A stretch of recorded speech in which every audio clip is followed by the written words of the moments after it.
नमस्कार। दारिद्र्य दहन, इसका मतलब है गरीबी को जला डालना। सुनकर ये कितना पावरफुल लगता है ना? खैर, ये सिर्फ एक फ्रेज नहीं है। ये एक प्राचीन संस्कृत प्रार्थना शिव दारिद्र्य दहन स्तोत्रम का सीधा सीधा मकसद है।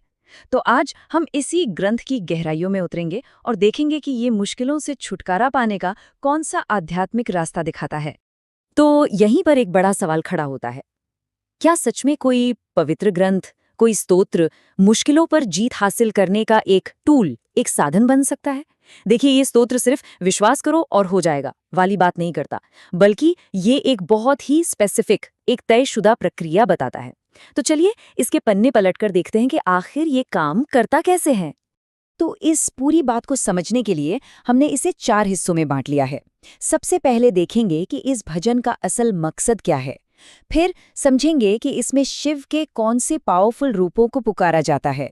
इसके बाद हम देखेंगे कि इसे सिद्ध करने का रास्ता क्या है।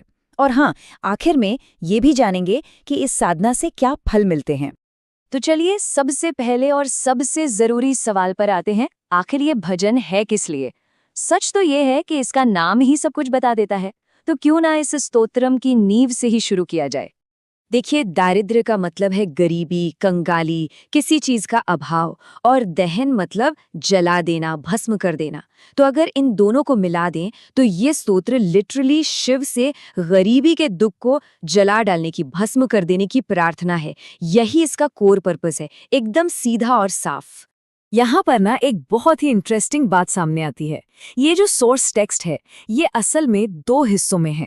जो ओरिजिनल भजन है, जो स्तोत्र है, वो तो प्राचीन ऋषि वशिष्ठ ने लिखा था, लेकिन इसे सिद्ध कैसे करना है, इसकी जो खास विधि है, जो इंस्ट्रक्शंस हैं, वो स्वामी रूपेश्वरानंद ने दिए हैं। तो एक तरह से ये प्राचीन ज्ञान और उसकी मॉडर्न डे कमेंट्री का एक संगम है। तो ठीक है, ये तो समझ आ गया कि प्रार्थना गरीबी को भस्म करने की है, लेकिन सवाल ये है कि ये भजन शिव के किन पावरफुल रूपों का आवाहन करता है। चलिए जरा देखते हैं कि इसमें संहारक के, डिस्ट्रॉयर के कौन से एस्पेक्ट्स सामने आते हैं। तो ये स्तोत्र शिव को बस एक देवता की तरह नहीं देखता, बल्कि एक कॉस्मिक पावर के प्रतीक के रूप में देखता है। इसमें उन्हें पंचानन कहा गया है, यानी 5 मुखों वाले। फिर फणिराज विभूषण, मतलब वो जो सांपों को गहनों की तरह पहनते हैं। और भुवनत्रय मंडित, यानी तीनों लोकों के स्वामी। ये सिर्फ नाम या उपाधियां नहीं है, ये शिव की उस जबरदस्त शक्ति का जिक्र है जिसे यहाँ मदद के लिए पुकारा जा रहा है। और पता है, यही इस स्तोत्र के स्ट्रक्चर की है। हर श्लोक में शिव के एक खास गुण का जिक्र होता है और फिर उन्हें दारिद्र्य दुख दहनाय नमः शिवाय कह के प्रणाम किया जाता है। मतलब गरीबी के दुख को जलाने वाले शिव को नमस्कार। ये एक रिदमिक इन्वोकेशन है, एक लय में बार बार दोहराया जाने वाला आह्वान।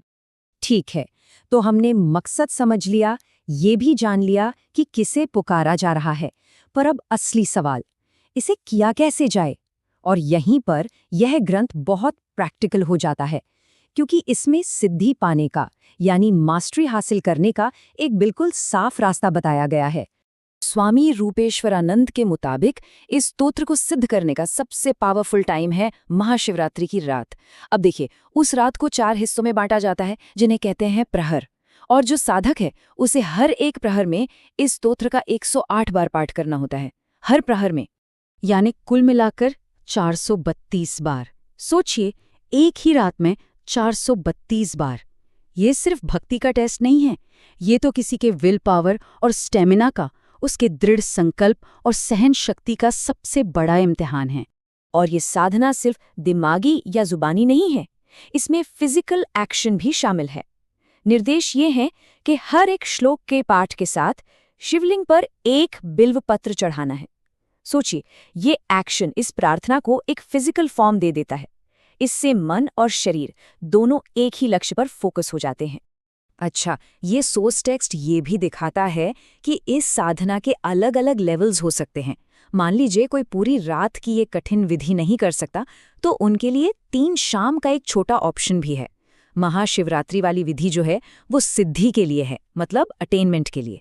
और जो फुल मास्टरी चाहता है, उसके लिए 1000 पाठ का अल्टीमेट गोल रखा गया है। तो इतनी कठिन साधना, इतनी भक्ति और इतना विल पावर, इसके बाद आखिर मिलता क्या है? ये ग्रंथ किस रिजल्ट का वादा करता है? चलिए अब इस साधना के फलों पर, इसके प्रॉमिस्ड आउटकम्स पर एक नजर डालते हैं। स्तोत्र का जो आखिरी श्लोक है वो एकदम डायरेक्ट है। वो सीधे सीधे इसके फल बताता है।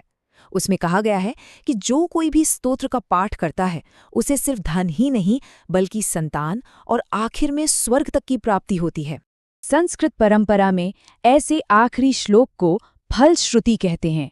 ये एक तरह की कह सकते हैं गारंटी है, एक वादा जो साधक को प्रैक्टिस पूरी करने के लिए मोटिवेट करता है। ये बिल्कुल साफ साफ बताता है कि इस स्पिरिचुअल एफर्ट का इनाम क्या होगा। तो आखिर में हम देखते हैं कि ये स्तोत्र सिर्फ विश्वास की बात नहीं कर रहा।